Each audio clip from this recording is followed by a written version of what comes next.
Saya mau Anda tambahkan, Gus Islah. Jadi angket ini kita buka-bukaan di sini. Angket ini tujuan utamanya adalah Presiden Jokowi mengkritik, kemudian menyelidiki apa yang telah dilakukan oleh Presiden Jokowi dalam pemilu 2024. Betul demikian?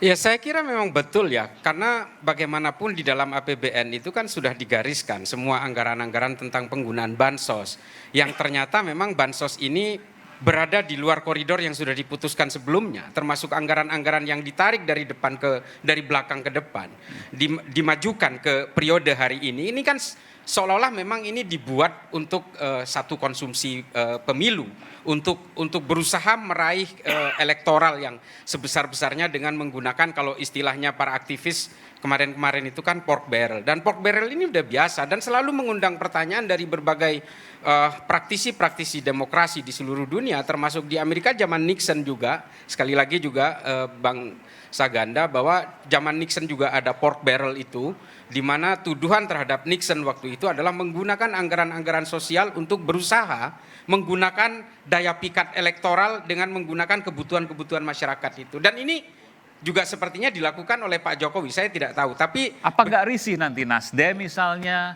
PKB misalnya, itu masih ada pemerintahan loh di pemerintahan Pak Jokowi, apalagi PDIP. Ya, bagaimanapun itu dalam konteks lain ya. Ada beberapa menteri juga dari PDIP yang hari ini masih menjabat, yang juga menjadi bagian dari pemerintahan. Tapi bukankah ini hak angket ini adalah bagian dari kanal-kanal dalam dunia demokrasi yang harus kita hargai? Artinya kalau orang yang gerah dengan hak angket, apalagi ada tadi anggota dewan dari Gerindra misalnya ya, yang mengatakan bahwa ini orang-orang yang nggak siap kalah. Katanya ini adalah hak angkot katanya. Saya bacain. Loh, bukankah ini adalah kanal demokrasi yang disediakan oleh demokrasi? Rakyat butuh bukan hak angket, tapi hak angkot. Maksudnya supir-supir ya, yang kemudian mungkin dari sisi ekonomi dan sebagainya. Betul, dan dia lupa bahwa dulu ketika kalah Gerindra di tahun 2019 itu malah ambulan isinya batu. Bukan hak angket lagi. Justru hal-hal seperti ini yang tidak kita hindari, yang kita hindari. Penggunaan kekuatan-kekuatan yang keluar dari konstitusi ini justru tidak diakui oleh demokrasi. Dan hak angket ini adalah kanal dalam dunia demokrasi kita yang harus dipergunakan untuk menjawab berbagai pertanyaan, dan mereka juga berhak untuk menjawab itu sesuai data dan fakta. Kalau kemudian ada beberapa bagian dari masyarakat yang justru tidak menggunakan hak-hak konstitusi ketika mengajukan pertanyaan, misalnya bertindak anarkis misalnya, nah itu yang salah dalam dunia demokrasi. Nggak boleh itu. Nggak boleh. Betul. Oke. Tidak boleh bertindak anarkis, gunakan hak angket, dan tujuannya satu tadi, untuk menyelidiki apa yang dilakukan oleh Presiden Jokowi. Saya tadi mau nanya ke Bung Margarito Kamis, tapi karena tadi nyatakan nggak dukung Gibran, jadi saya nggak mau nanya dulu. Saya mau nanya nanti ke Bung Ade. Tapi saya panggilkan dulu Bung Ferry Amsari. Silakan Bung Ferry. Bung Ferry.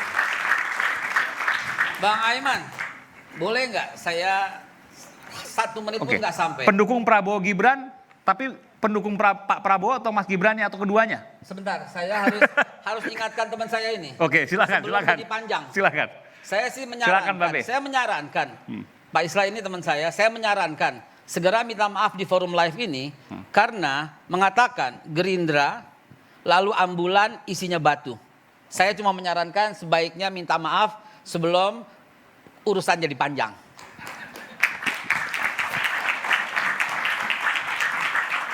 Saya tidak mau minta maaf karena linknya dari Liputan 6 masih ada sampai hari ini.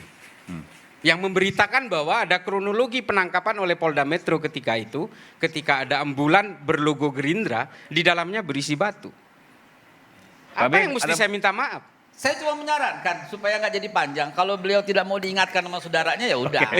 Ya, nggak usah ngancam-ngancam gitu, mentang-mentang menang.